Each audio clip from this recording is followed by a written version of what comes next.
Live from the LJPCBM studios from Savannah, Georgia. It is time for LJPCBM Fridays. And now, here's your stars of the show, Nick Shepherds, Betty Mooney, and Remix Plum.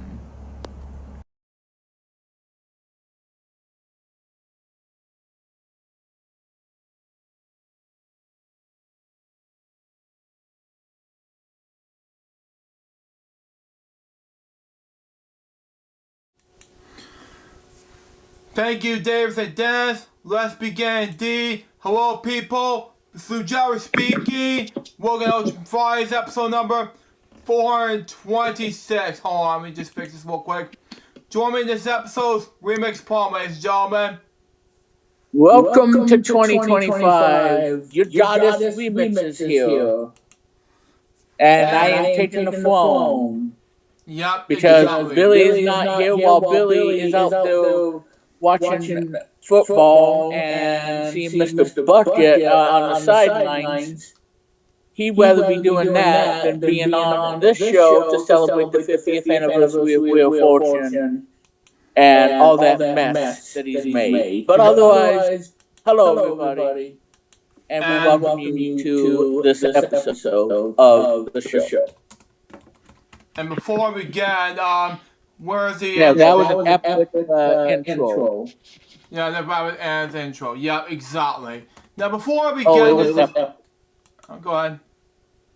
No, that's fine. That's all I want to say. Go ahead. Now, before we begin this episode real fast, where's the opening lines, explosions, like going do, and confront cannons and all that stuff, and fireworks. Now... Yeah, and don't be plunging no toilets, too. You don't want that on the show either.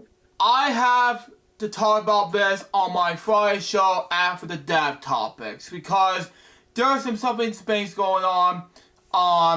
What's going to happen in my Friday show, episode 426 of 4, and then as you saw in the title below that episode 426, we have some things personally to talk about, and that has to do with some LA Flames.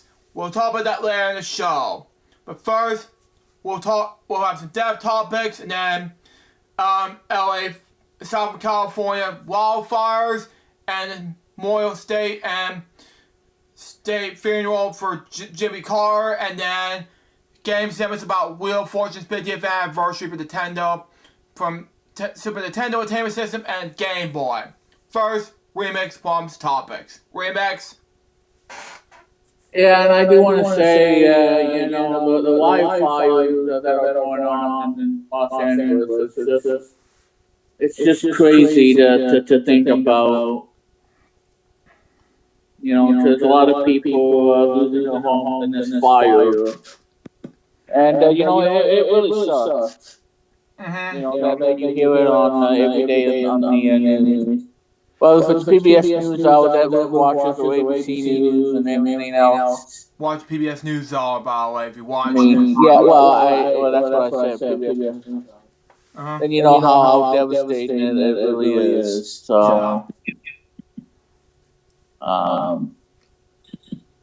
it's just sad. There are no words to describe, on this whole thing. Mm-hmm. Sorry. But anyway, I want to... Well, I don't have a lot of news to say, but I do have one in particular, and that's about Sonic the Hedgehog 3. We might have a release date of the movie. Because, in fact, Luke will be seeing the movie in theaters, as well as the other movies, Wicked and the other one. With the Lion King. Mm-hmm. This month, as a matter of fact. Yeah, with the Lion King. And, and a bunch of other stuff. So.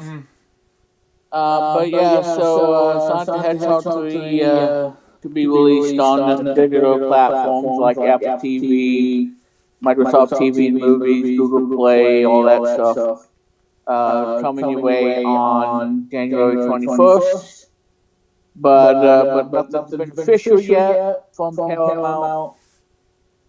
But all I know is that it'll be coming out on January 21st. And if it's the case, then you might be seeing it this month.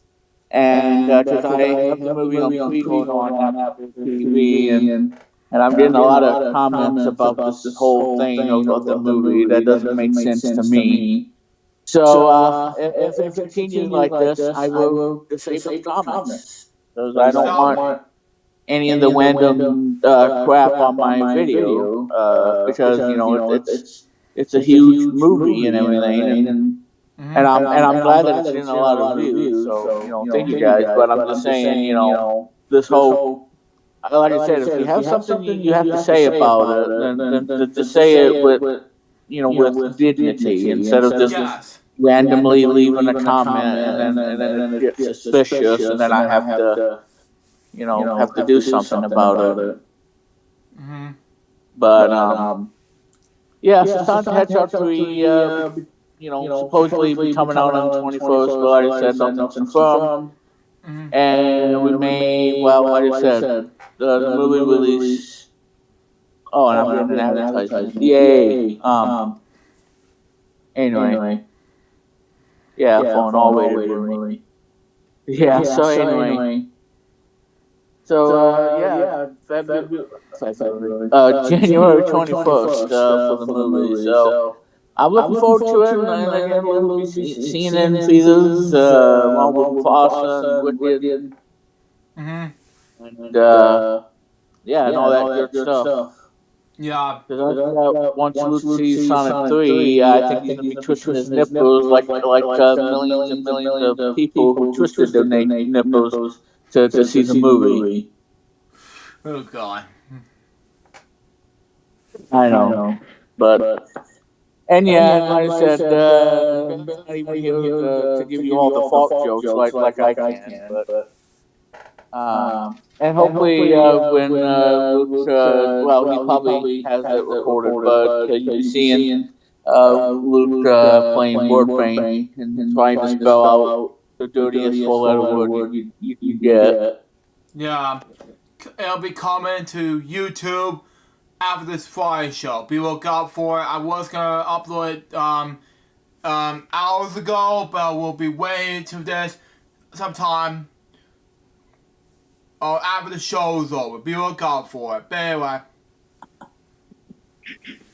Yeah. So I don't know if there's anything else I can say at this point of the whole topics per se, because I mean, like I said, this is the new year, 2025, and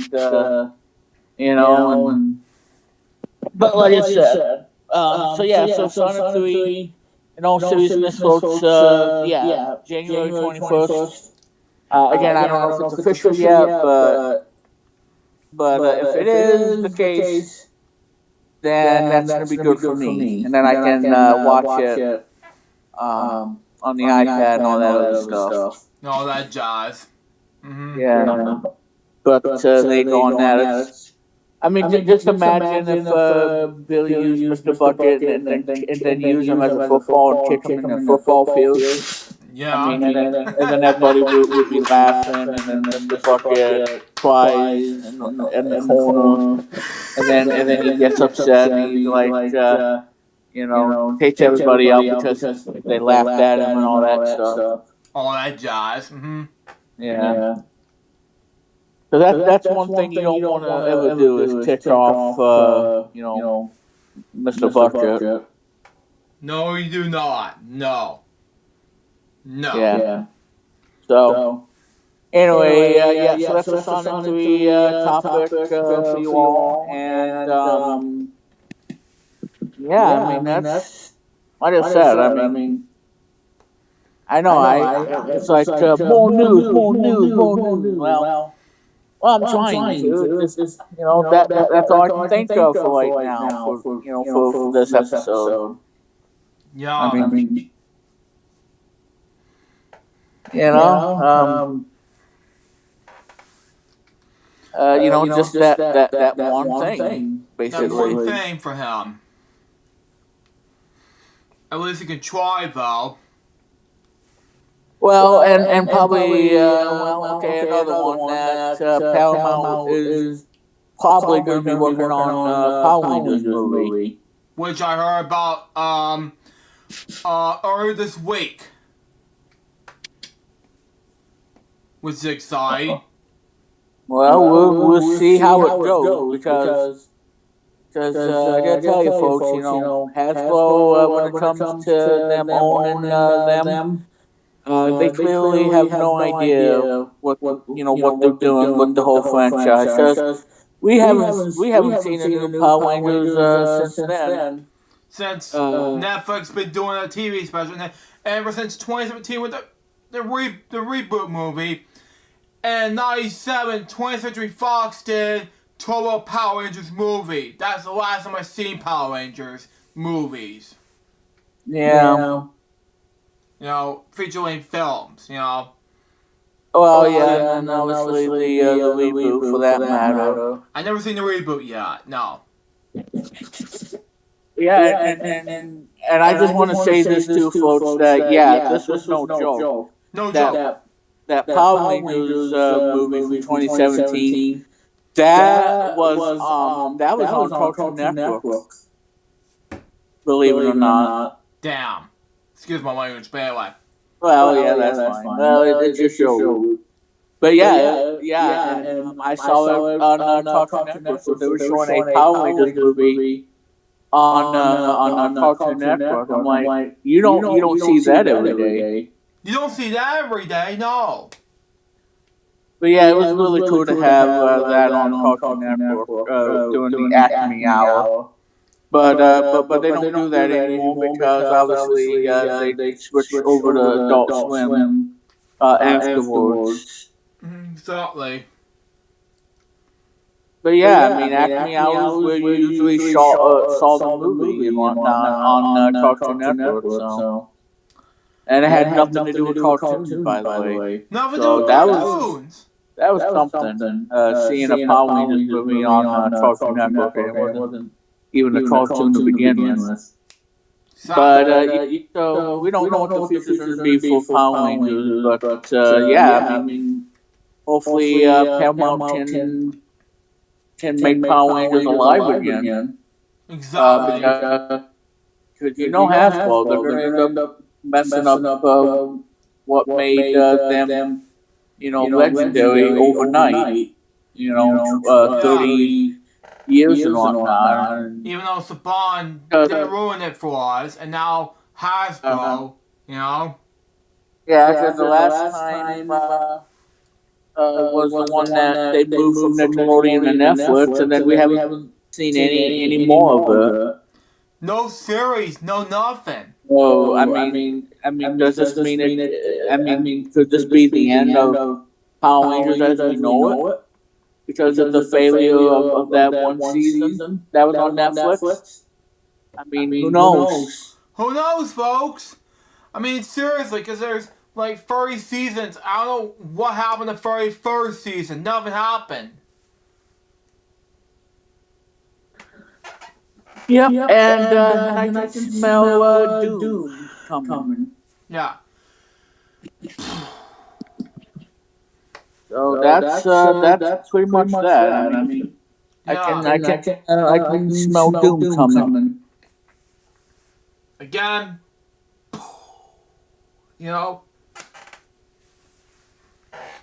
I mean, just like I said, a lot of people do fan-made good afternoon, fellas. About the fires in California. Harry Winker lost his home in a fire. Yeah, I heard about John Goodman lost his home in a fire. I heard about Wakey Wake lost his home in a fire. Yeah, Billy said in the chat. Yeah. Yeah, I'll read down later in the show, Billy, if you're watching this. Yeah, while you're doing the football game and trying to hide from Mr. Bucket. Wow. Oh my God, Mr. Bucket!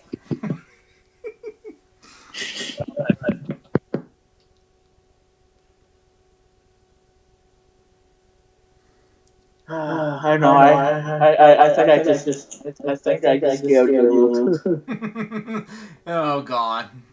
when I did that. Yeah. Why you did that? Exactly.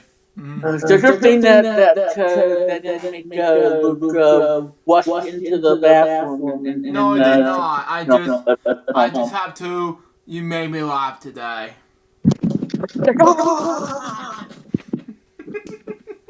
Yeah. Yeah, and Paul tried to flush Mr. Bucket down the toilet, but that never worked. And then you ought to be ashamed of yourself because you end up plunging the toilet. Exactly. What are we going to do with all these people who think it's a good idea to flush Mr. Bucket down the drain? Yeah. Exactly. I mean, who knows? Who knows? We'll Yeah. find out. But anyway, in all seriousness, I think that's pretty much all I have for this point of the show. But if I do find something, I will let you know. Yeah.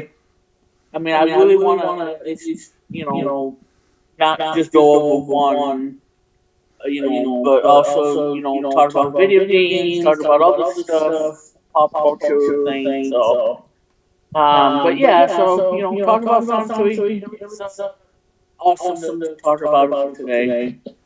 On January, and hopefully that's the case. And I'm looking forward to it. Okay. It's good. Yeah, so while I'm wearing my boxers. But, yeah, okay. But I digress. So anyway, Luke has death topics he wants to go over. He has a whole bunch of them, so it's going to take up a lot. So don't want to take up too much time. So Luke, go ahead and go over the death topics for certain people on Wikipedia. Okay. Thank you, Remix.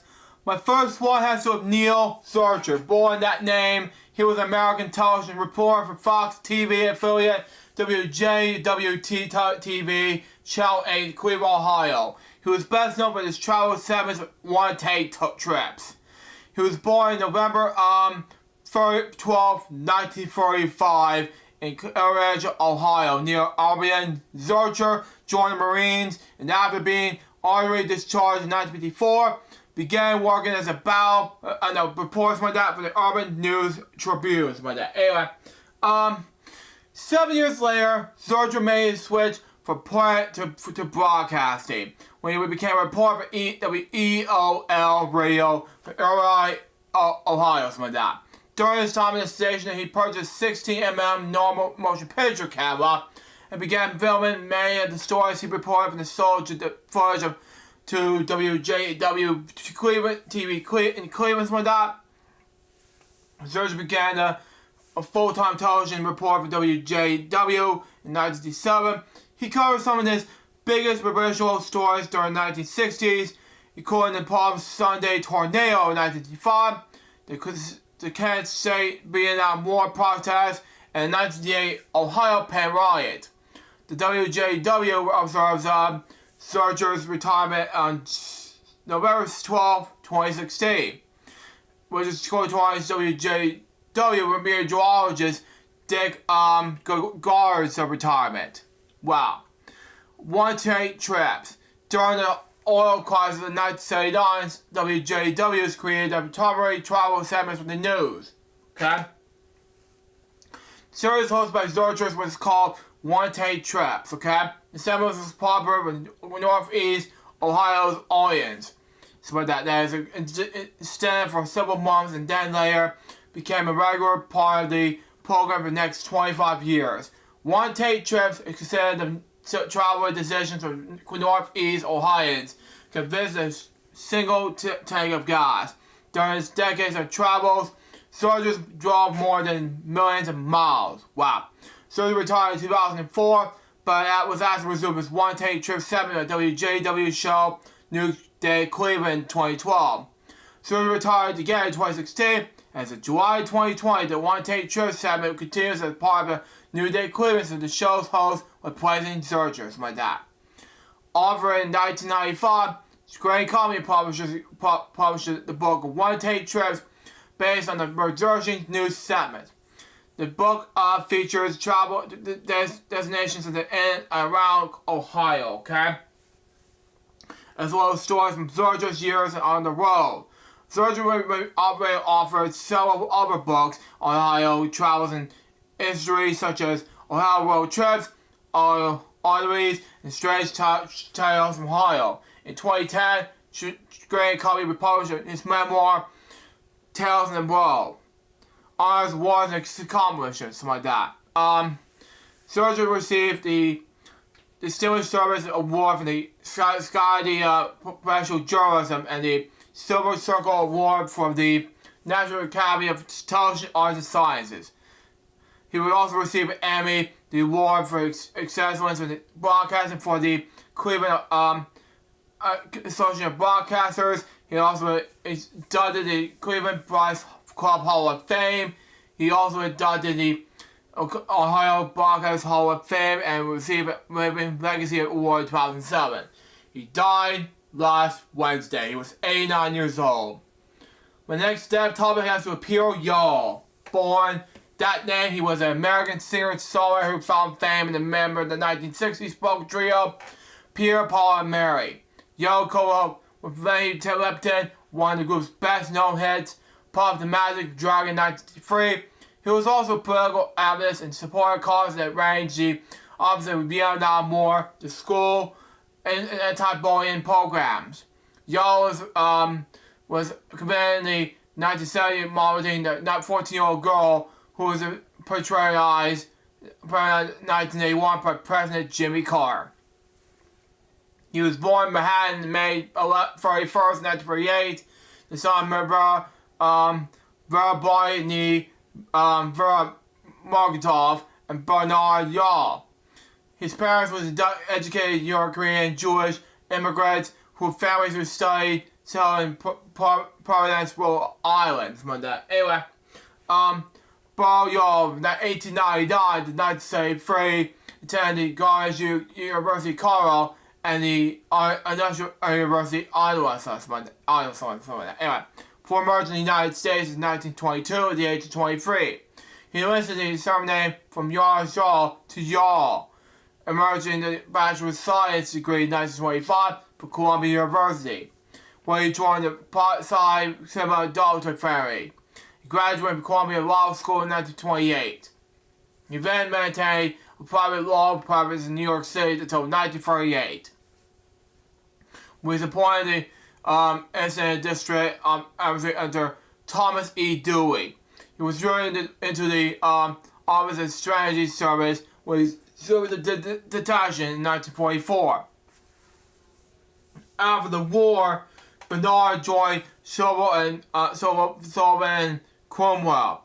The Dawley's brothers law firm. He was a founding board member of the National Committee for the Free Europe, an anti-communist organization. He became a senior vice president of the CIA-funded Radio Free Europe, an organization he helped founded in 1952. Yo's mom, on the other hand, Uvera, 1904 to 1991, who have come to America at the age of 3.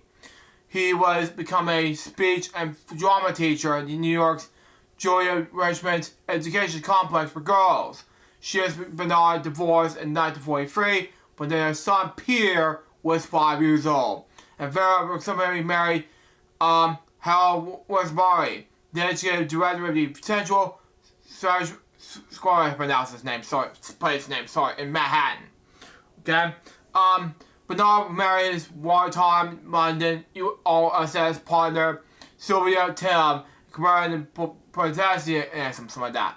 Pierre spent the summers 1951 and 1952 in Russian music camp. He graduated second in class among the male students from New York City, New York's high school music of art.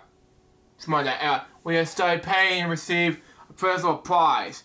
It was accepted at Cornell University when he began a physics major but soon switched to psychology. Graduated with Bachelor of Art in 1959, along with his former classmates were Lenny Repton and Richard Gloria, His musical career began with this. Yellow began singing in public during his last year at Cornell University, where participating in Hollis Thompson's popular American folk literature course. Commonly known as campus Romp and Stomp. Okay? The course was online in the late 1950s, still alive at Cornell, Anyway, Yard was very recalled as singing and guitar playing skills were preserved from enrollment. Okay? Thompson would lecture on a given topic from 20 to 30 minutes, And afterwards, the student would sing songs related to this theme. Yard served as a student, instructor of the class, was paid a shipment of $500, equating about 20% of the student's fees. Leading students in songs. These include traditional folk songs and murder ballads. Wow. Dust Bowl songs made with popular by Woody Guthrie, and songs associated with the civil rights movement. Okay. Upon graduation, Yall played in New York City folk clubs, appeared on the CBS television show Folk Song Sound USA. Okay. And performed at the Norfolk Folk Festival, where he met manager and musical impresario Albert Grossman. One day, the two men, the Ursula Young's folks were at Greenwich Village, discussing Grossman's idea for a new group that he would be updated varsity weavers for the baby boom generation. The crossovers appeal to the Kingsman trio, Young knows a picture of the Mary Travers on the wall and asked Grossman if that's Mary Travers. Grossman said, she was be good if you can work to work. Wow. The lanky blonde Kentucky-born Travers was well connected in Greenwich Village folk circles. Anyway.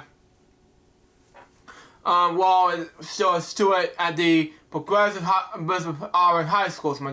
Anyway, she has been selected by Elizabeth Auburn's course leader, Robert D. Gorman, to join the Song Swipers, trio, and backing up Pete Seeger in the 1955 Folksway LP.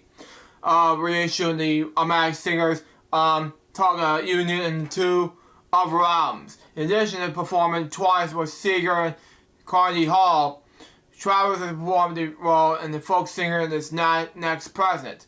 The short-lived Broadway play starring soloist Mark Shaw, but she was known to be painfully involved in both the same professionally, Draws Trevor out.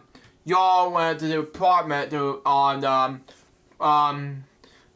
McDowell Street, across from Gaslight Cafe, one of the principal folks clubs, They harmonized on Myers Lifeguard, a Union song. They decided their voices blend well.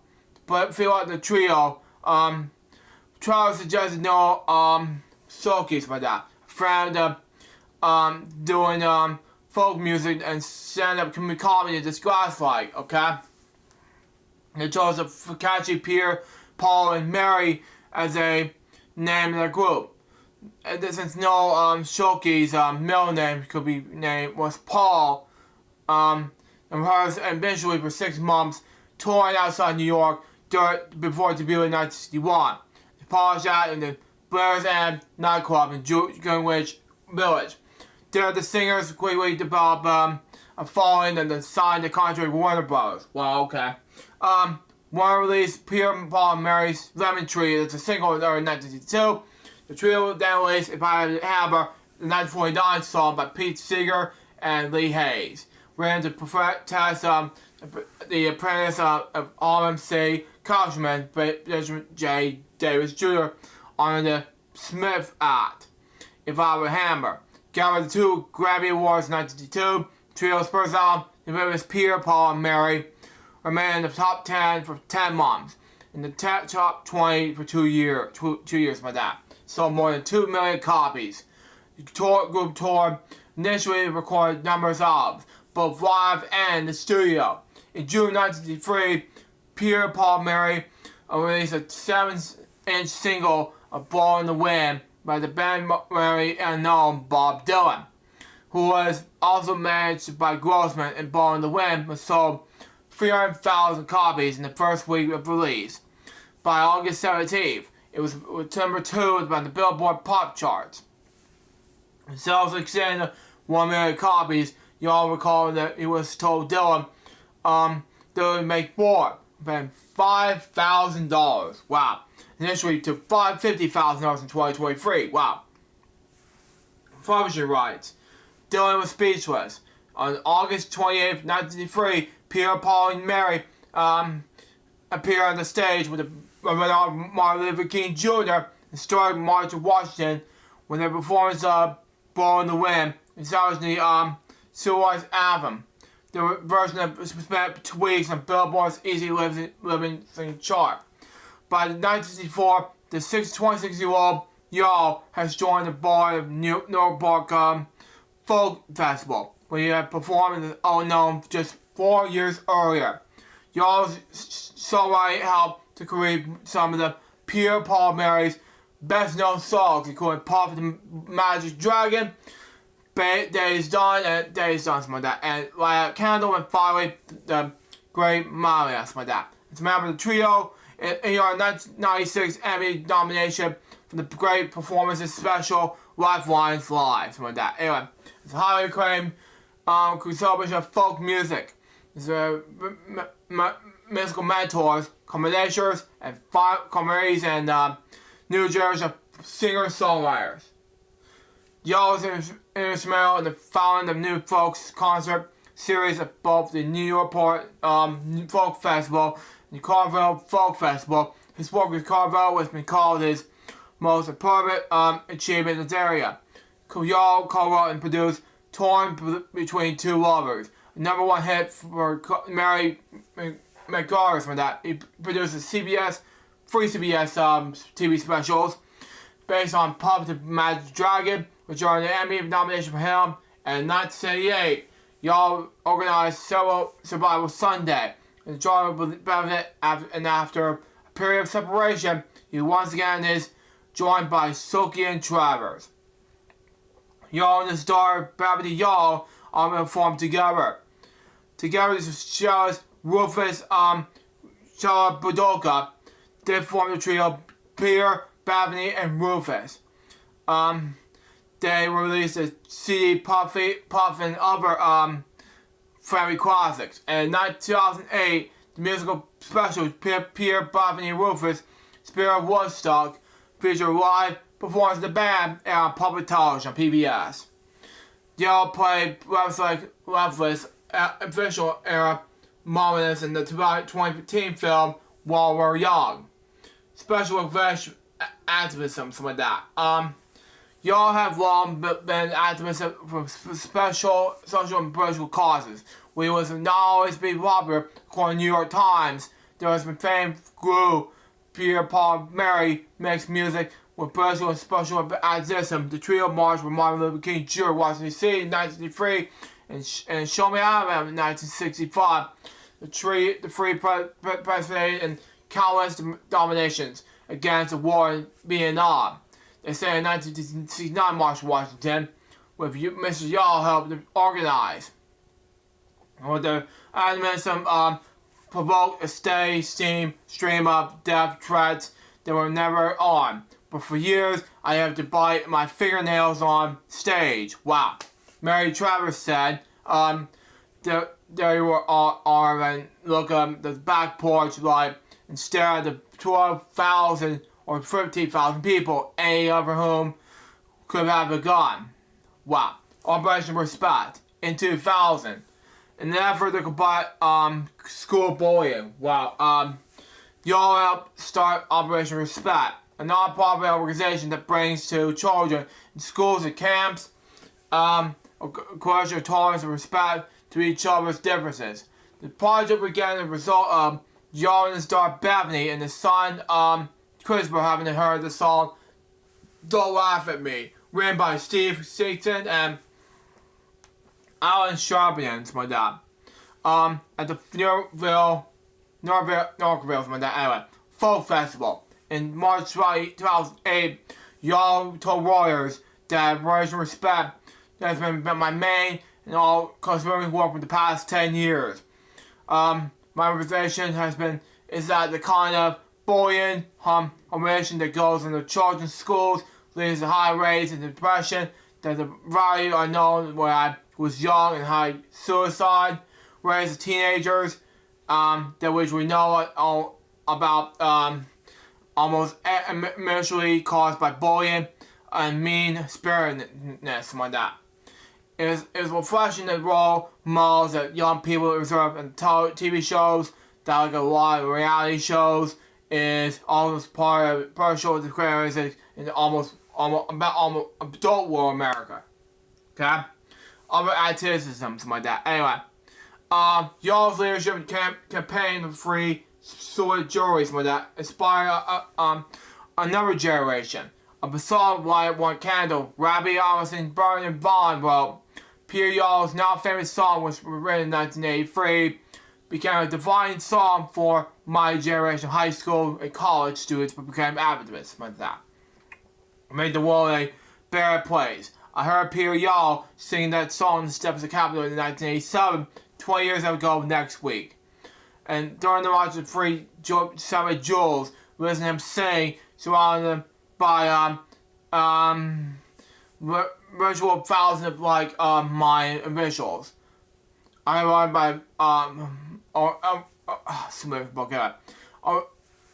organization to change the world, to engage, to come on, repair our own broken world, and during that time, incredible day, I know that we could indeed change the world. Y'all performing Cha Machi in the concert to benefit the Vietnam Association victims of Agent Orange in 2005. Y'all plead with the Vietnam for forgiveness in the United States. He also served as board of directors of Connecticut Hospice. Wow. He also performed across New York City for volunteers who work with the presidential campaign during Barack Obama on November 1st, 2008. Y'all, his son, and his daughter made an appearance on Boundary Park, Zocchini Park, during the virtual Wall Street protest on October 3rd, 2011, playing songs such as We Shall Not Be Moved and the version of Pup the Magic Dragon. Y'all also remember Brave Angels. He also could, in his personal life, said this. He's called Joseph as one of the roots in his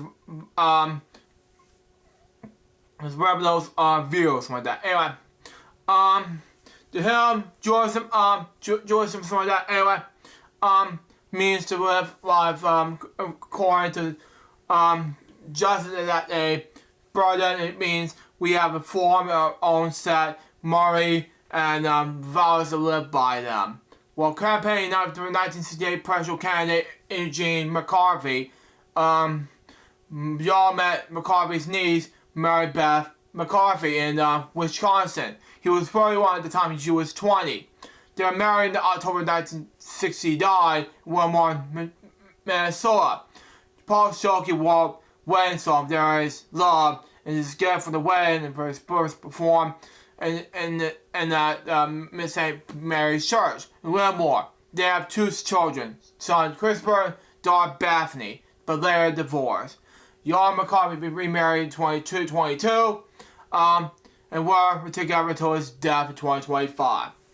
Y'all's electric guitar, circuit guitar was stolen in the airplane flight in December 2000. Planes spotted the guitar on eBay in early 2005. The FBI recovered the sunny Isle Beach, Florida, and returned to y'all. He did not press charges in the sense the person was recovered from not the person who had stolen it. Y'all acknowledged being an alcoholic and sought treatment of the disease. He started himself in recovery. Alongside residing in New York City, Yall also owned a vacation home in Torrance, Colorado. His son Christopher is a visual artist who, in the late 2000s, owned a portion of Portland, Oregon, called The Monkey and the Rat. His gradual creation and portrait in 1970 began with this. Yall's conversion of taking a initial a partial library reproduce like that with 14-year-old Barbara Winter. On August 31st, 1969, she had gone with her 17-year-old sister to Yall's room in the Armory Shoreham Hotel in Washington, D.C., seeking an autograph. Winter claimed in a sworn statement to the police that Yall had answered the door. Wow. And made a match of him. Wow. Yall was given a 1 to 3 year prison sentence, but served only 3 months. He later apologized for the incident, saying that it was a real instruction to make mistakes by carrying Category 3 male performers. I was one of them. I got nailed. I was wrong. I'm sorry for it.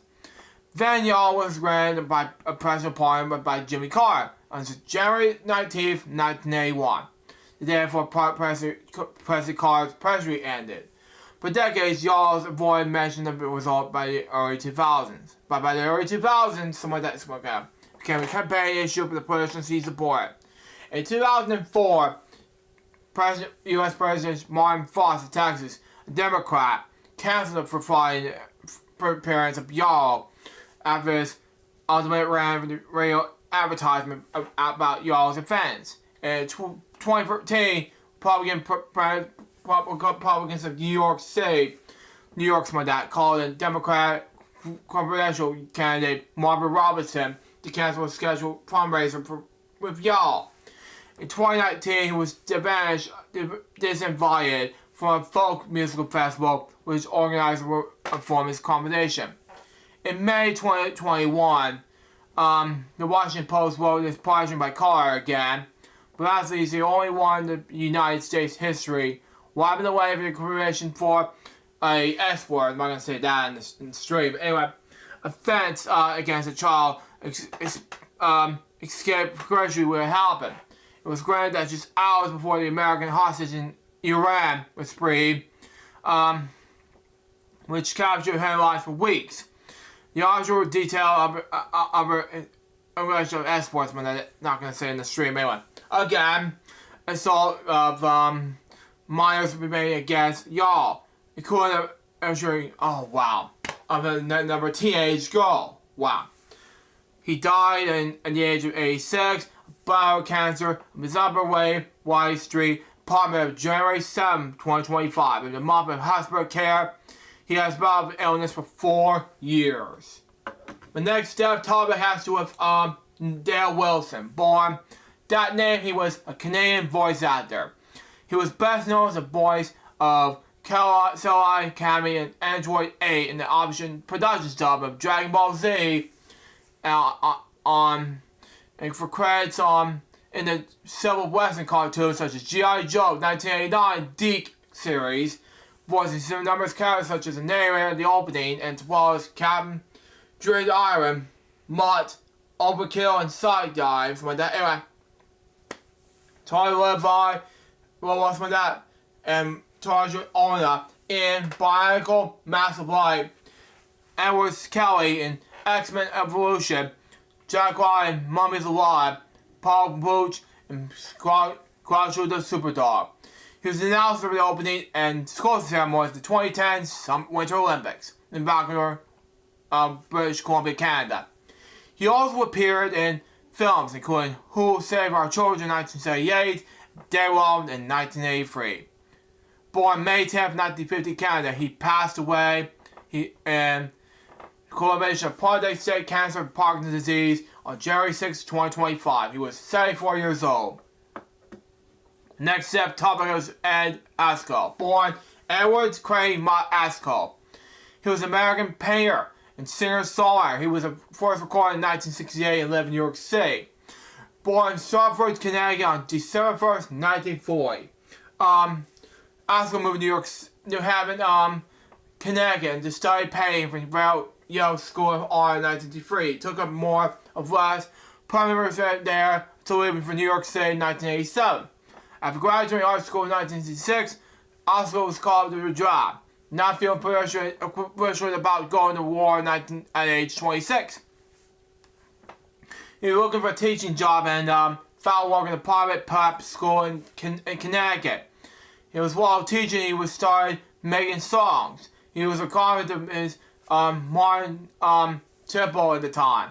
The singer-songwriter moved to New York for a few months in 1967, where he met Bernard Shulman of ESP Desk, who offered his contract between 1988 and 1986 and lived mostly in New Haven, Connecticut, doing unofficial shows with his band.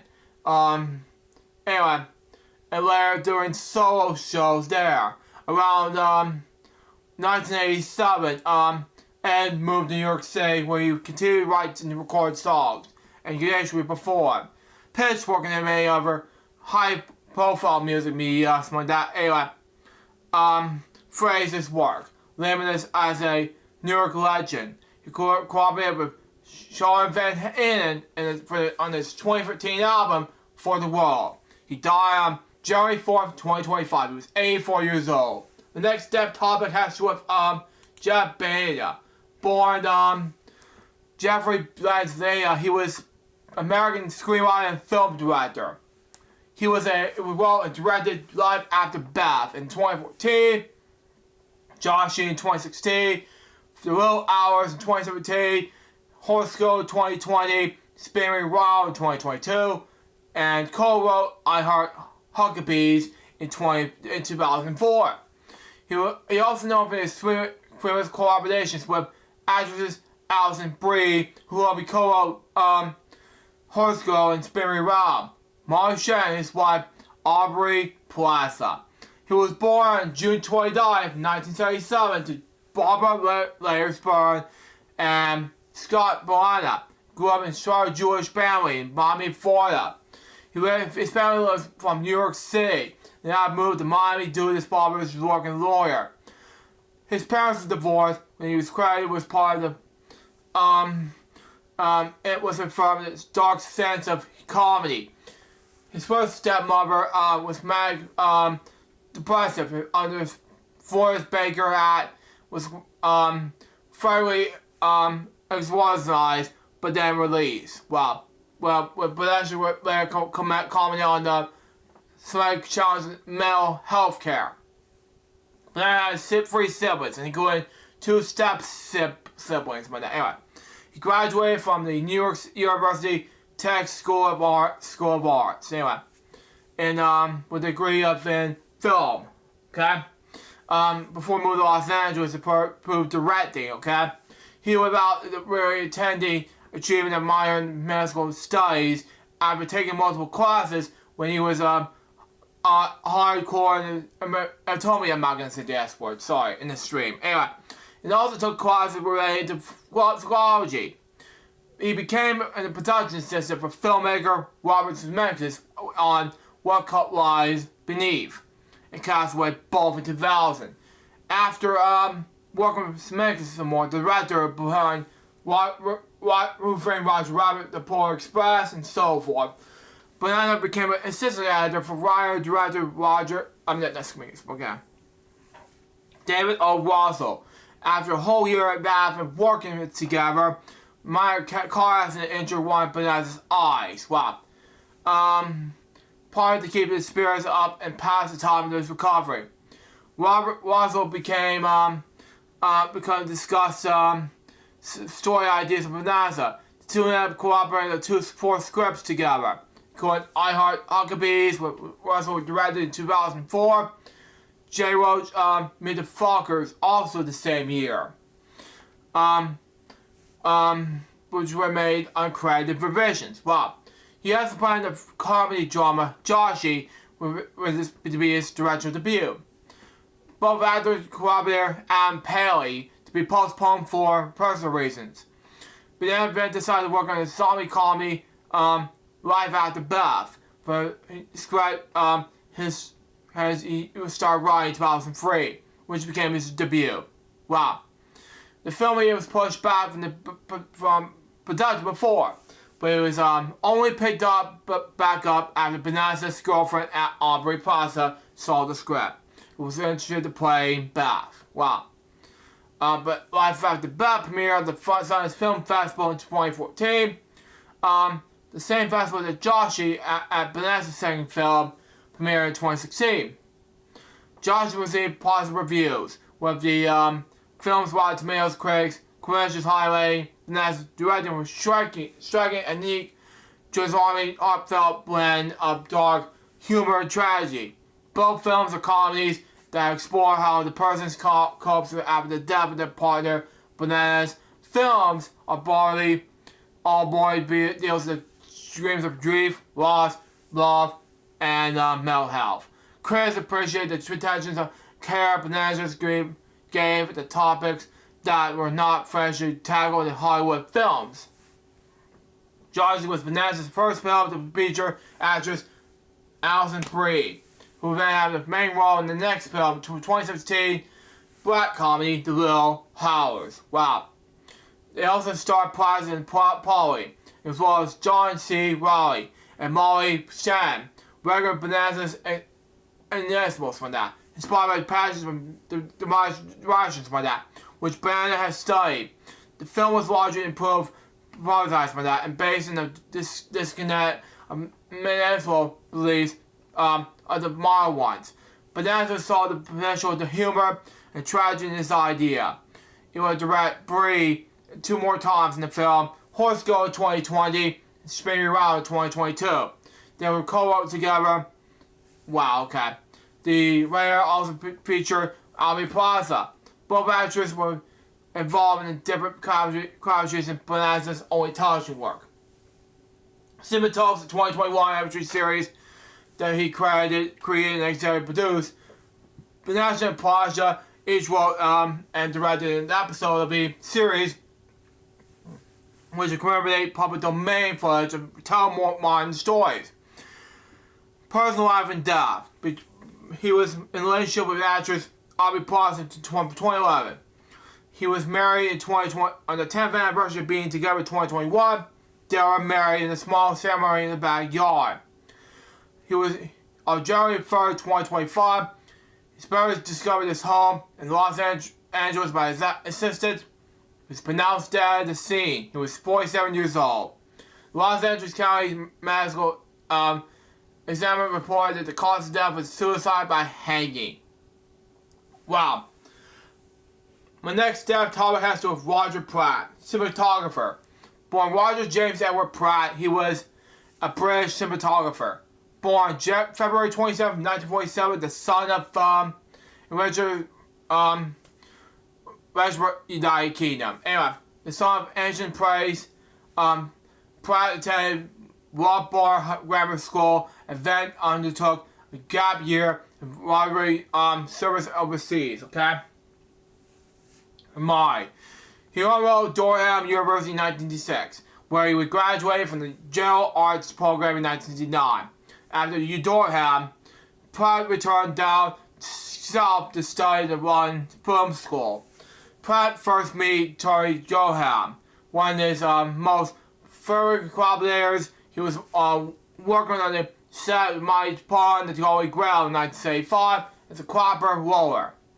Pratt was a director to cinematography, photography, for more than 35 films, including Batman 1989, Frankenstein 1994, 102 Dalmatians in 2000, Harry Potter and the Chamber of Secrets in 2002, Troy in 2004, Harry Potter and the Goblet of Fire in 2005, Inkar in 2008, and The Karate Kid in 2010.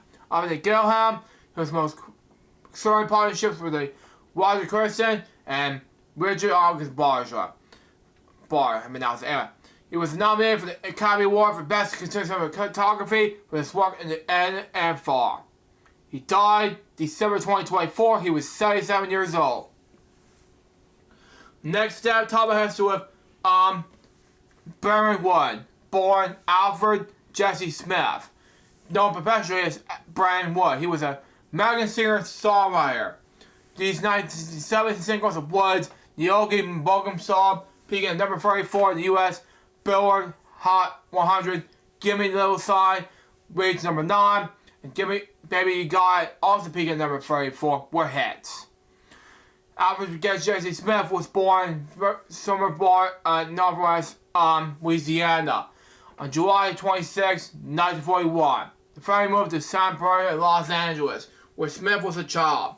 He attended Smithbury High School, but prior to his first year in high school, then moved to Choplin, where he became a member of the Choplin High School track team and received several awards from his athletic achievements. After graduating, Smith enrolled in East Los Angeles College. Soon afterwards, he took the stage name of Brentwood, possibly inspired by Brentwood and neighborhood of Los Angeles.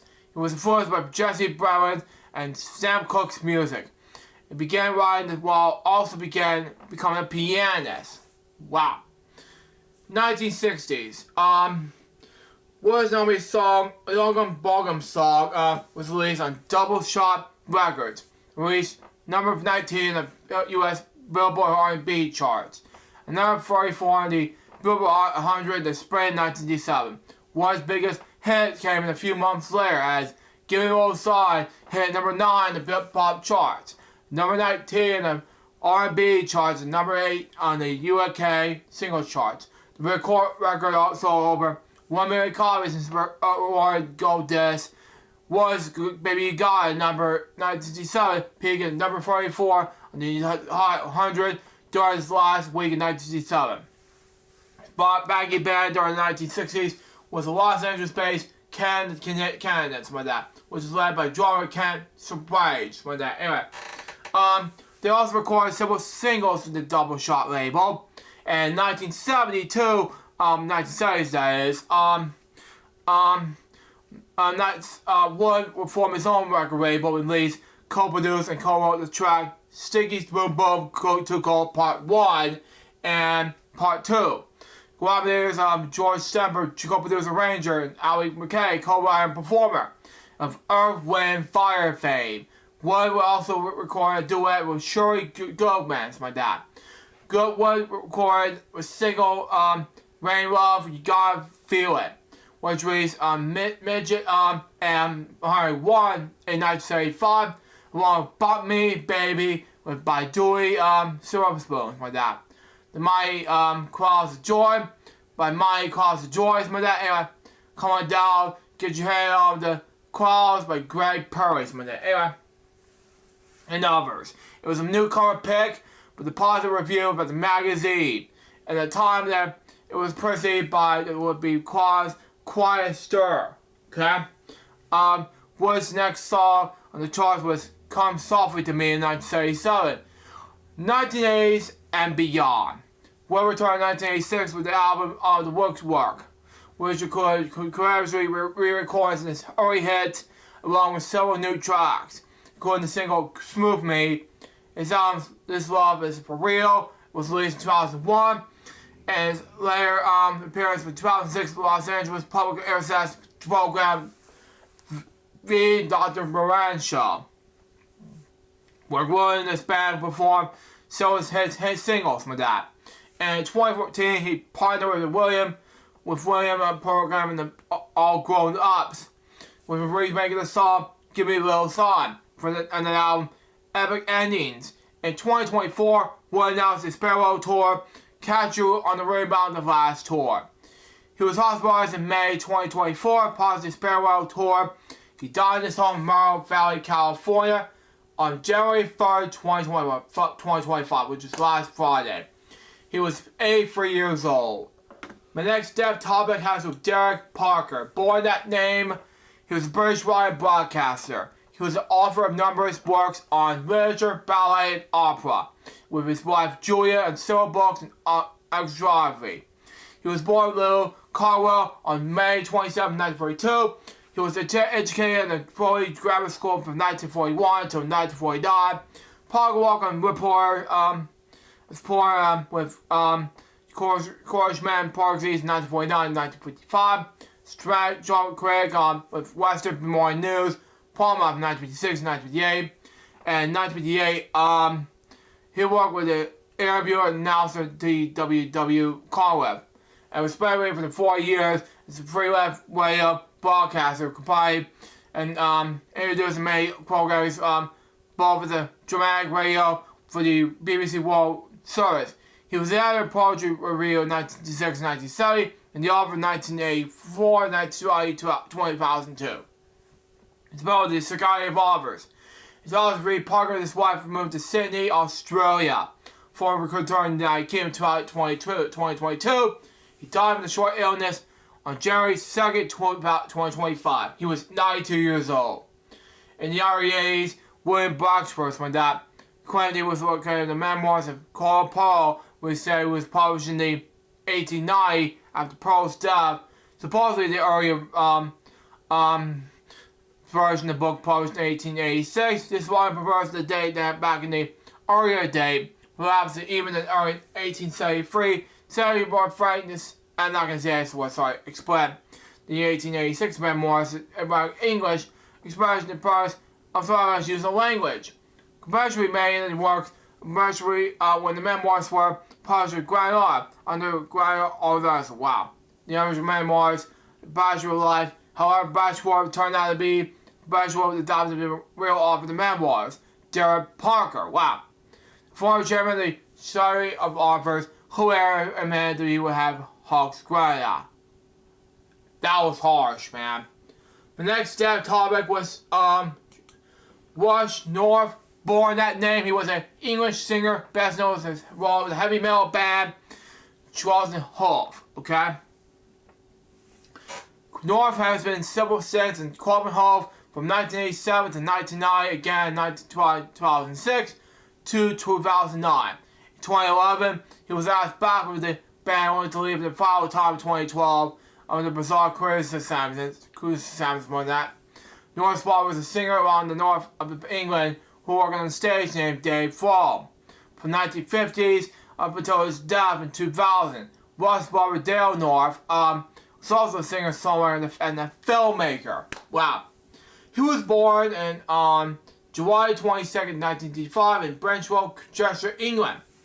His first band began at age 18 when he and his family living in Charles, North Wales. The band were called Manasa.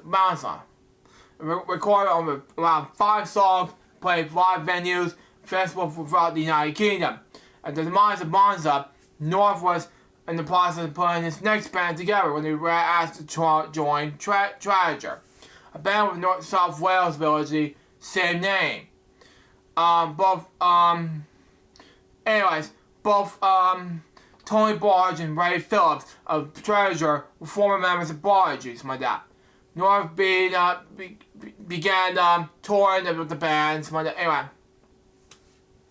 And then vocals of the track, Which Way to Go. Now, a completed self-titled album, Treasure, something like that. The band appeared on the Welsh Television Music Show, singing 2 songs. One is Dama for the album, and the other song, the deal with lyrics written by North Barber when Treasure toured Ross Only Bombing, formally being mistaken with Kiss frontman Paul Stanley. Wow. Former Treasure's guitarist Henry Wood had joined Croatian Hove, which in 1986 was being rebuilt by his last original member bassist Lee Payne. After losing Rob Kennedy vocals, Stephen Rouse guitar, and Kevin Crosby drums, Wood recommended North, who met the band at Payne's parents' club and joined the band immediately after an audition, along with the drummer John Brown. In 1988, a new bit lineup started with work on his first full-length studio album, Dominator, something like that, and toured the United Kingdom with the new material. A second album followed in 1989's A Solutions Ransom, something like that. Anyway, the dreaded difficulties meant that the band had to split up in 1990. North went on to work in at least 2 bands, Streetwise with bass player Mike Dagnall and Hope and Glory. Anyway, which was later the four-piece with North, Dave Day, and Neil Abney, and Carl Graham. Was released in a limited edition cassette featuring 4 songs: Broken Down, Wasted, Waste My Time, Do What You Want to Do, and Her Song, already co-wrote by North. North also reached the final 2 in the auditions to replace Bruce Dickinson and Iron Maiden in 1993. Joined Blaze DeBasey as bassist and Steve Harris House. Blaze, who already had a friend of the band and a member of the Iron Maiden's own football team, won through the North while North was living in Spain.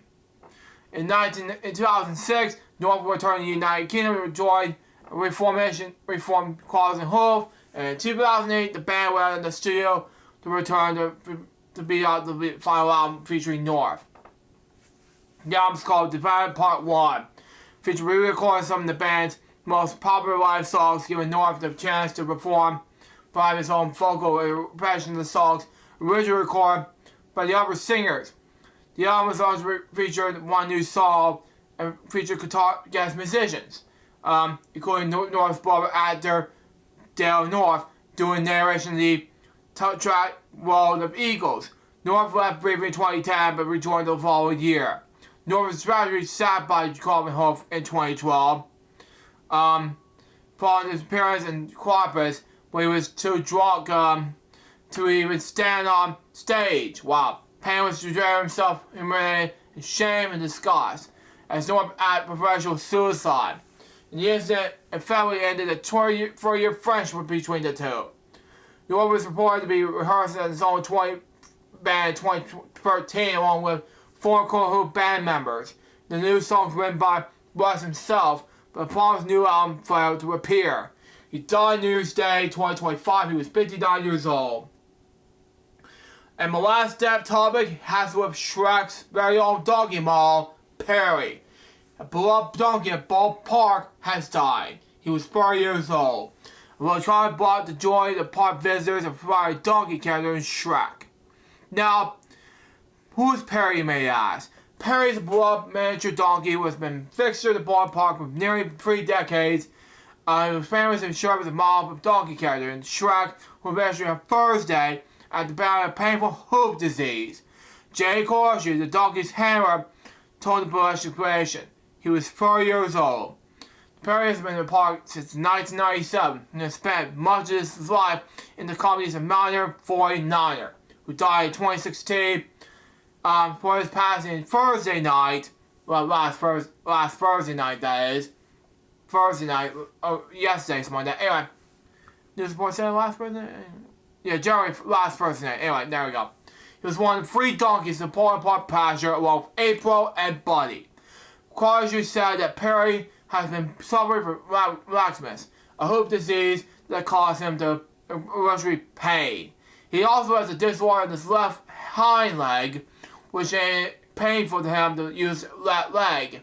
He also kept it left, which added extra weight to his wife's side. Wow.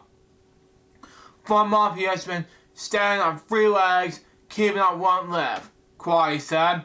He also said that once he used 3 dozen staff members who keep care of the ballpark donkeys, said that staff had tried a number of bumpers to ease the pain. His pain caused several months of pressure that was followed by laser light therapy and warm massage. But it's becoming prominent early this week that he was confirming a condition that was not improving. He has clearly been in a lot of pain. He has been in a lot of pain medicine. And we have hammers for there all day long. Just watching and hoping that something would have proved, Cavari said. Perry's death was peaceful, she said. He was keeping Slavic company, and more than a dozen hammers were in them when he was passed, she said. After he was involved from that, he was remaining in pasture within several hours so that April and Buddy could understand that their compassion he had passed. Through the night that they were moving up, nose and in, understanding he was gone, they grieved, she said. Anyways, She was great at Perry, speechless and funny. Extremely fond of Jenny, as prone to playful nipping the gradual visitors' butt. And recently on Thursday morning, he was playing as a stick, picking it up and shaking it around. His playful personality, and decades of entertaining visitors has made him as an enduring local personality. With Majors, Dreer, Stowe, and other discussions were flocking to Poly Park last June to celebrate Perry's 30th birthday. The city also encourages $10,000 last year to Perry's medical costs.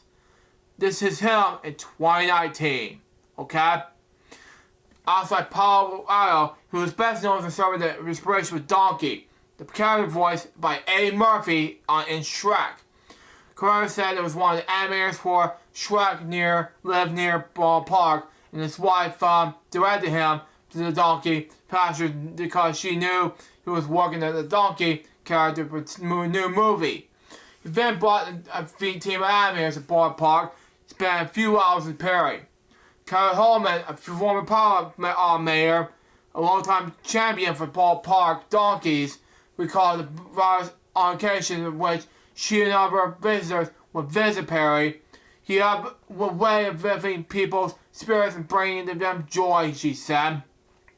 My particular experience with Perry's is that he seemed to kind of understand when you were having a bad day, Holman said. One time he bought in this pasture area and run up to the gate to greet a man who was standing there. Perry was buried his head the chest of the man, who Holman realized was one of his handlers. Holman also recalled Perry's special relationship with Jenny, who was brought to the pasture in 2016, who died in 2020. Eventually, the donkey handlers set up in a pen in the pasture for Jenny, who have said that whoever she and Perry will get along. It's been clear, she said, that they will become great friends. Perry will go over the pen for Pet Jenny, and we could look up at her. Then he'd throw himself down and roll. Then he would stop in mid-roll and look at her to make sure she was watching. He was big time flirting with her. Wow. Carrera said in the post next door that his handlers are now paying memorial service for Perry. She called his passing an era of the loss and an icon. Wow. In Perry's last weeks, handlers spent many hours in the pasture with him, petting him, crying him, signing him, singing with him, telling him that he was always be loved. Perry Carrera said something like that. She will be all blessed to have known him and will never ever forget him.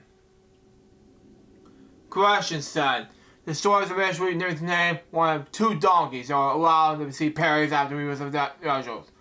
They were April and Buddy. That's what it said, according to the news reports. Now we're going to have a moment of silence with regards to not one, not two, but 10 death topics right now.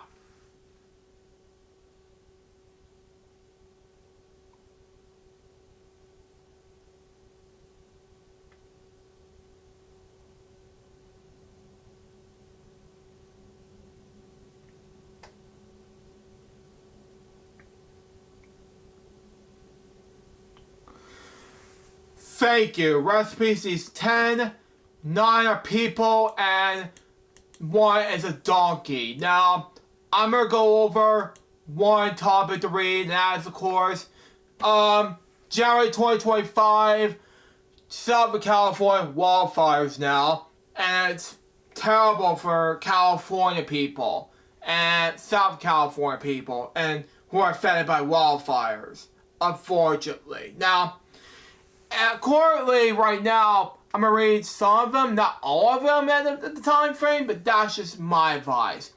Starting on January 27, 2025, an ongoing series of Congress-released wildfires has affected the Los Angeles metropolitan area and surrounding regions. The fire has been exacerbated by very low humidity, dry conditions, and hurricane-force Santa Ana winds. There are some places that have been exceeding 80 to 100 miles per hour. 130, 160 kilometers per hour. Wow. As of January 10th, the wildfire has been killed 10 people. Wow. Forced nearly 180,000 more to evacuate. And destroyed and damaged more than 10,300 structures. Wow. Most of the damage has been done by three largest fires: the Roger Fire, Hearst Fire, and Ian Fire. Background: the East was known more ahead of time. On January 2nd, the National Emergency Fire Center warned that conditions in Southern California far above northern special potential from that. The same day, local National Weather Service forecast noted that since fire, something like that. The following day, the Storm Potential Center's FCPC for short forecasted extremely critical risk for fire weather. And NWS issued that Los Angeles and Ventura counties a red flag warning, dominating that the most extreme fire danger and calling it a potentially dangerous situation that threatened high risk to life and property, something like that. The warning impressions that fire could rapidly grow because of the powerful winds and low humidity. Wow. Southern California has become increasingly alarming since late summer 2024. It's scary, I know. And storm conditions partially affected the Pacific Northwest and Northern California instead as well. Wow. Due to El Nino and Southern Initial and so for short. Change the El Nino to La Nina. Wow. Which emerged by January 2025. By late December 2024, most of Los Angeles County had an emergent drought size, creating high-rate fires probably due to scarcely veterans is what tragedy of the region's wet season. Wow. I'm not going to read everything about the whole thing, but let's read what lead up to it right now. But it's going to be a sad one. As winds began to blow up on January 7th, the city of Los Angeles declared a state emergency in condition of high winds. The South Coast Air Quality Management District issued a dust storm, something like that. Warning for several countries south of California. Warning that the harsh winds could blow dust and saw in the air, how to be inhaled. A news conference on the United States President Joe Biden convened Valley to sign proclamations for the Chuckwalla National Monument. And the Australia Lands National Monument was cancelled due to influential winds. Dozens of trees were down throughout the San Gabriel Valley, including the passage by Nausea. Wow. At midday, at the event, the more than 20,000 customers without power. Wow. For the first time in 3 months, Southern California industrially shut off power for various areas to produce the chance of the visual equipment that might ignite initial fires. The prevention measures left thousands without power.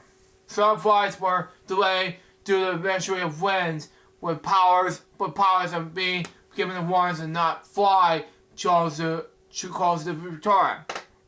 Federal judicial managed in order to temporarily stop the ground's activities at the Hollywood Burbank Airport following strong winds, gusts, forcing impossible go-arounds. Southwest Airlines decided to cancel several flights due to strong winds present at Antonio and Burbank airports. Now, I'm sorry to say this, but it's heartbreaking to me to say it. I'm in shock. And when I saw this first saw this at Bob West's, the Richard Boys of Barney's live stream that following Wednesday before I went to bed, I was in tears, that following Wednesday. And then that the following night after that PBS NewsHour, I was completely heartbroken, you know?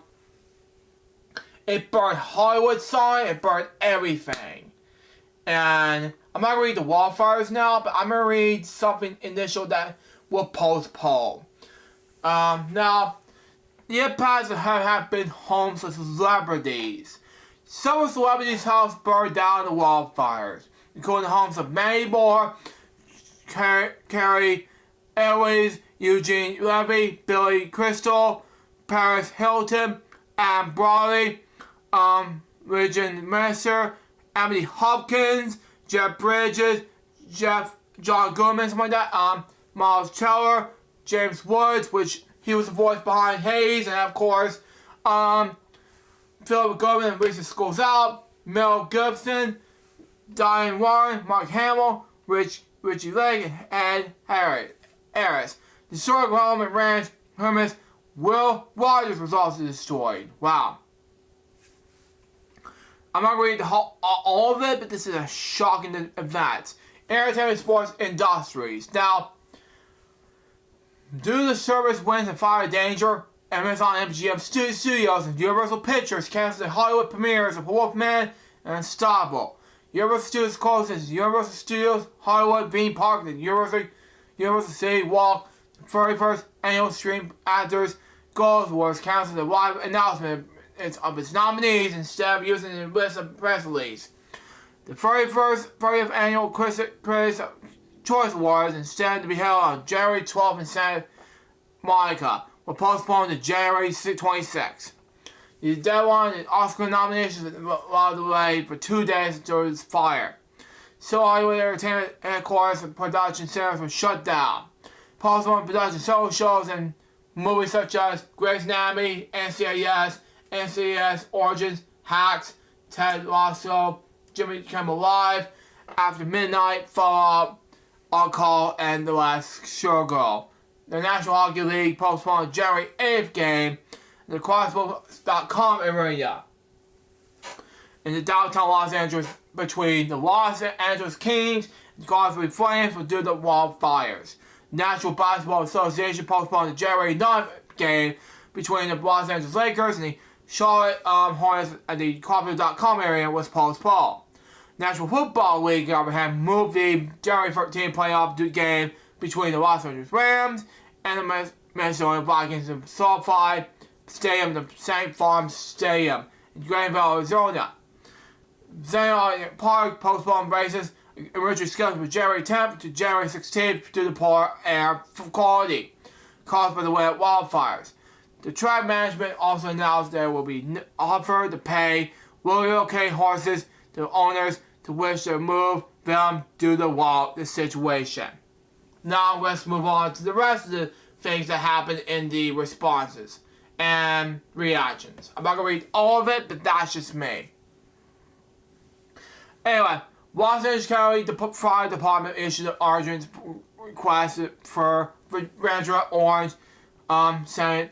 Louis, Orangeburg, and Santa Barbara counties. The firing efforts, Chief Anthony Morone said that the county's 29 fire departments lack enough personnel to fight the wildfires. The California Department of Corrections and Violation, CDCR for short, Department 395 recruited firefighters across 29 crews to assist in combating the blaze. These officials trained through the California Corrections Champ program and work alongside the professional firefighters. Now, on the police side, reactions. For a lot of news reports.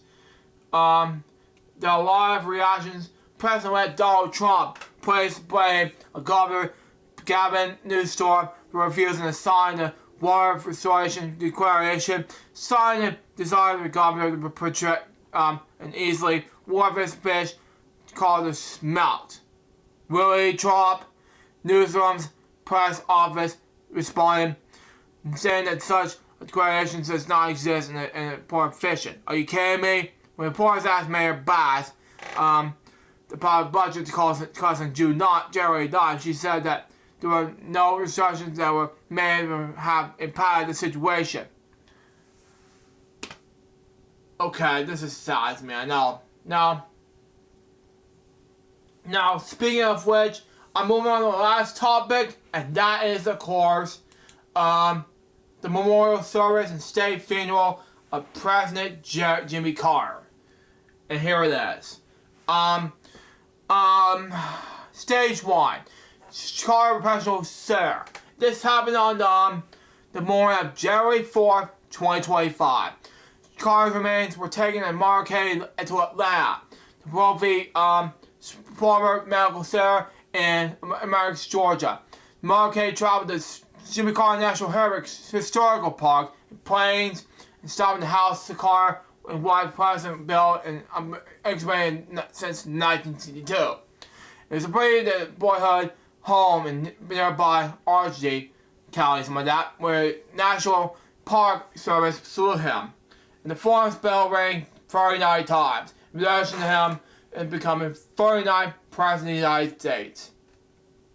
He made his way to Atlanta, where he served as the governor of Georgia. It was on the Georgia state capitol, where it was saluted by Georgia State Patrol, and the moment of silence led by Georgia Governor Brian Kemp, Governor Bart Jones, Atlanta Mayor Andre Dickens, and members of Georgia's Governor Assembly. Okay, Carter's remains there taken to George Carter Center, where his casket was received the cemetery by battalion bombers. The cemetery was included the performance of the Morehouse Crowd Glee Club and remarks of Sarah Carter's son Chip and grandson Jacob. It also included the governor, mayor, and Carter Center CEO, and the library director jointly laid 2 reps. He later proposed in the Carter Center from January 4th to 7th. Now, I'm not going to read the whole stage 2. I'll read some of the stage, and that is Washington National Cemetery Funeral Service from January 9th, 2025. Okay? And that will be Washington National Cemetery Funeral Service. Anyway. He hosted a state funeral service on January 9th, 2025, where was administered with the Presidential Bishop in the Evans Church. Sean Rose, along with the Bishop of Washington, Mara Boy, the Dean Bishop, Rudolph Harrod, President Biden delivered Carter's eulogy. In addition, Joshua and Jason Carter, Carter's grandsons, delivered reads from the opening was delivered by Robert Andrew Young. The civil rights leaders was also Carter's former United States ambassador to the United States. His grandson James E. Carter IV was also called Matthew 116 when that elegies were delivered by Jason and Joshua Carter, Stephen Ford on behalf of his father, Gerald Ford. Carter's predecessor as president of Washington 1976 presidential election, who died in 2006. Ted Mondale on behalf of his father, Walter Mondale, Carter's vice president, who died in 2021. Started a assault when that issued director of Carter's 1970s Congressional National Campaign. Something like that. Anyway, Chief Dominic Party advisor during Carter's presidency and former United States ambassador to the European Union, and Roy Young, something like that. Anyway, Carter's spiritual pastor, Tory Law, was also among those who delivered the pastor prayer. Music included a version of the Roll Home by Grocery Choir, Amazing Grace by Phyllis Adams and Leah Ball from the song Rise of Feed. George Parks and Fisher Yorwood performed John Lennon's Imagine, while the U.S. Marine Orchestra and Armed Forces Chorus sang Ardual Father Strong to Save. The original hymn was All Hail the Power of Jesus' Name, as all 5 living United States presidents were in attendance, as well as all living U.S. First Ladies, including Michelle Obama. Wow. All in attendance were Vice President Kamala Harris and Senate Gentleman Doug Emhoff, and former Vice Presidents Don Clay Al Gore, Mike Pence, plus Vice President-elect J.D. Vance. I'm not going to read the stage brief.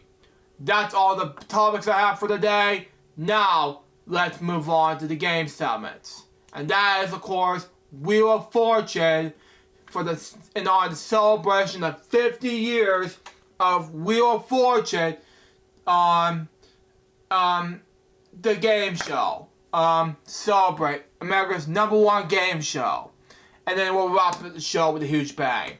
I know it's getting late for remix, but we have to do this. Okay? We have to close this off with the game. Just one game of Wheel of Fortune. I was going to do two, but due to time, we have to do one today. You know, that's just me.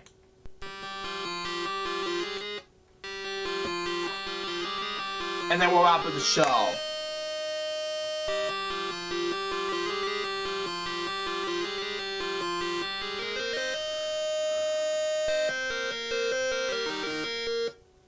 Okay, let's do this.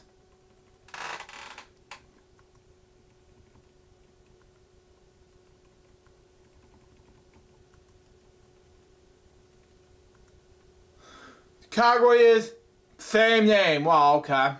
Spin.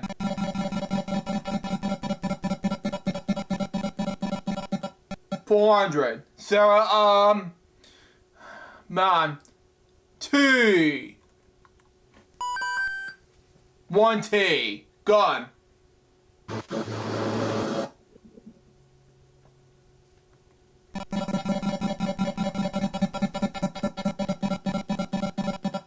$300.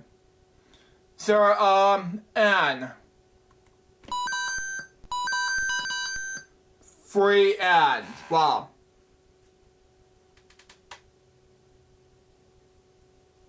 Free, okay. Spy Val. I'm not gonna solve. Come on.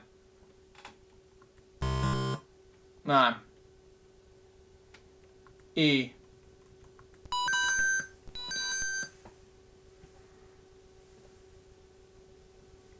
Two E's. Wow.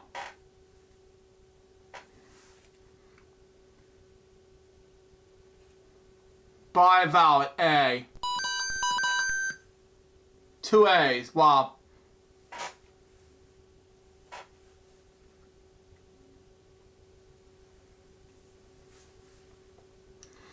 Okay. By an I don't know. One I. Wow.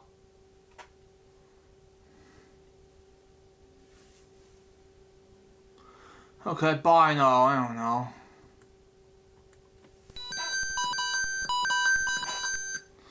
Four O's.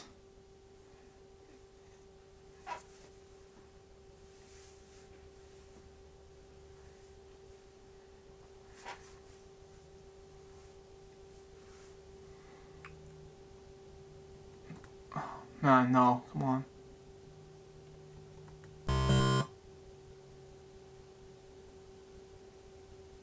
By you, I don't know. One U, wow.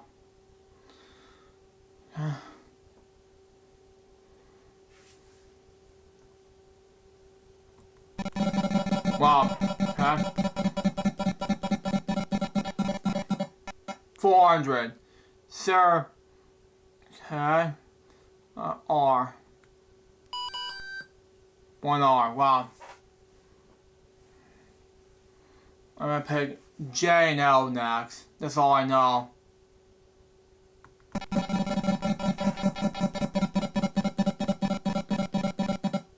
$300. Is there, J. Two J's. Wow.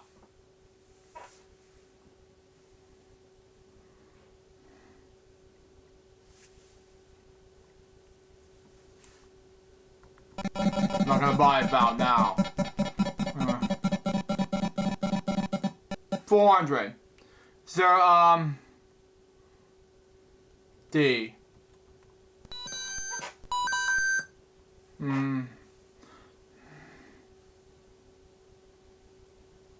Joey something.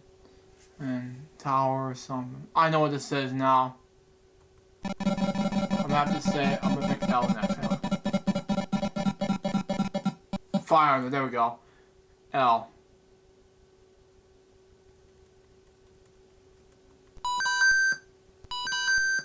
Two L's. Oh, I know what this is now. Is it Joey Jaws? And I'm gonna solve it anyway.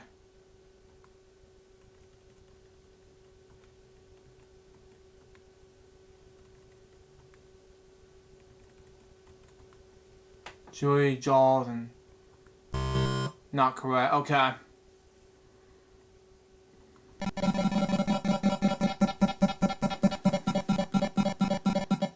$400 $28.50. Wow. W. 1W. Okay. Now I can solve it. Joey Jack and something anyway.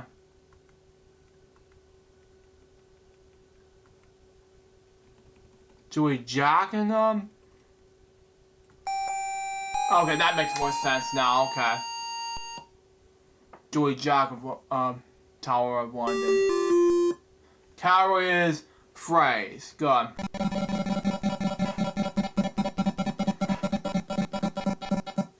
$500 02. No T.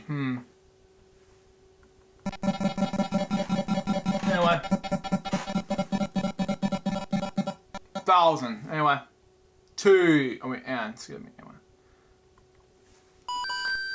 1 N.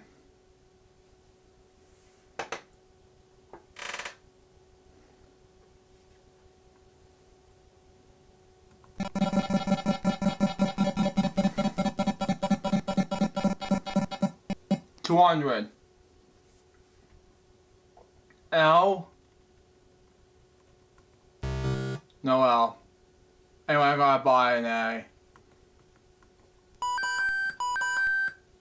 2 A's. Excuse me.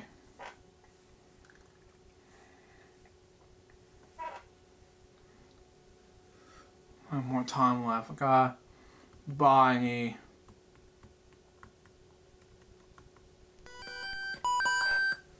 Two E's, wow.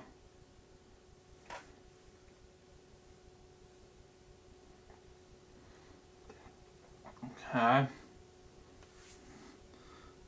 Buy, an I don't know. Okay. It's making more sense.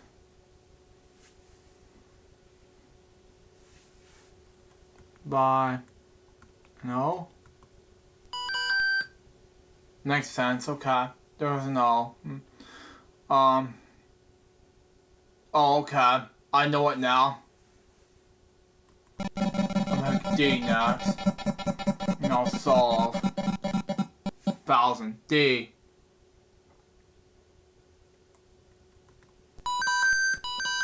Two D's.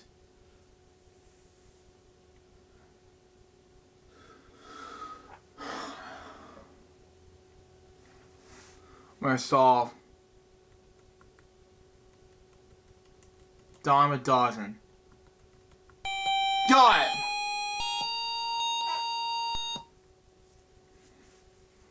We have about 5250. We're out of time, we're gonna spell a day. Vowels constantly worth $7 a piece. Vowels nothing constantly worth $700 a piece. Okay. Pace is the category N. 2 N's. Wow. 2 N's. Wow. Okay. I'm gonna solve. No idea. Wow. S.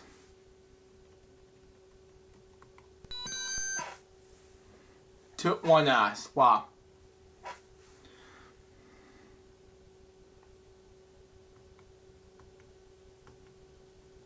not gonna waste my 3 seconds. Anyway, next.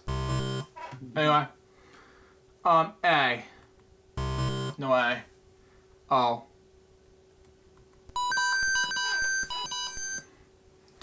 3 O's. Wow, okay. We have 3 O's and then we'll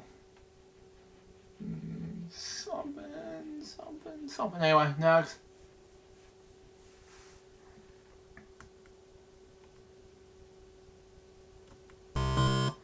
Anyway, move on. R. 2 R's. Wow.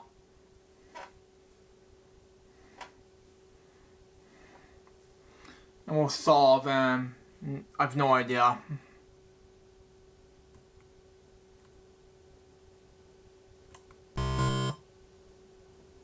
London's something. Yeah, L. It's London something. We'll pick okay, something.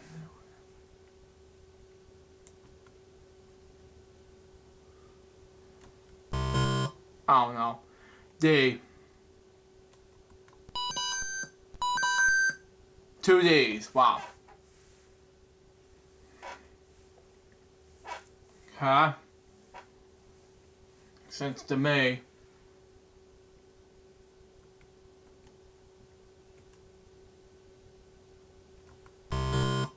Wow. T. 1 T. Wow.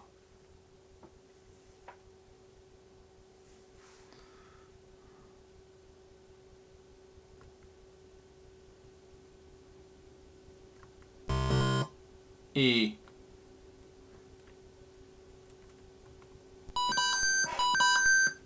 2 E's. Wow.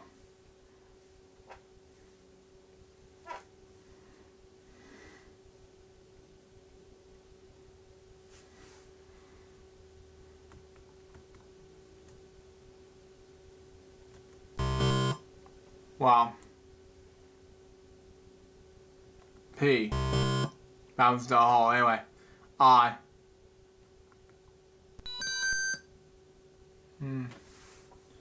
Oh, I know what this is now. Oh, it's not A. Okay.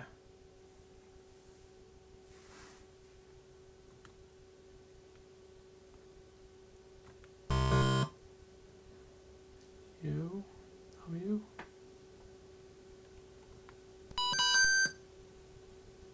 Okay.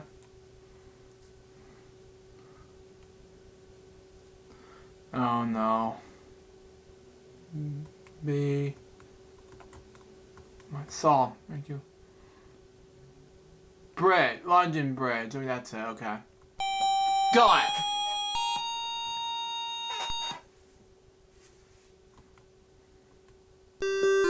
$12,250. There we go.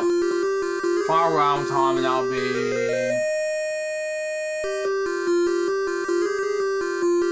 bonus round time, and that'll be 25,000. There we go. Oh, it's still same name. Wow. Just wow. Okay. You know what? I'll deja vu all over again. R S T L and E.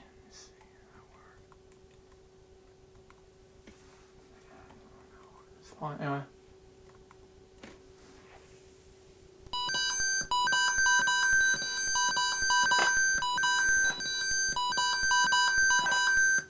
I don't know what this is now.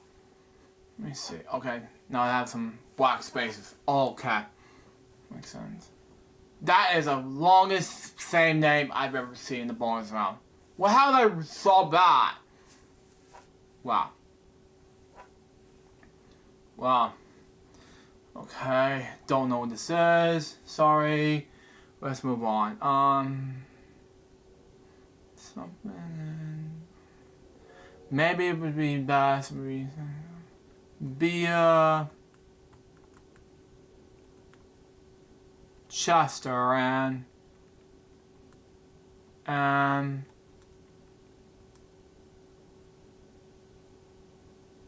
don't know. Sorry. What is it? No. I don't know this puzzle. Sorry. Math ran out of time. What is it? They won the grand prize. What is it? BHF King Arthur. Oh, God, I didn't know what King Arthur would be. I'm sorry. But anyway, I know that puzzle word. Oh well. Oh well. It's a toughie, yeah. That's it for this episode of LJPCBM Fridays. I hope you enjoy it. Stay tuned for the next one, which is going to be a brand new episode of LJPCBM Fridays. It will be a 2-part episode of the 5-year tribute to Jim Lair. Until next time, Sue Joseph with Remix Palm, singing by Piece of Baby. We go LJPCBM Fridays. You guys be soon. Say out. See ya. See you next week.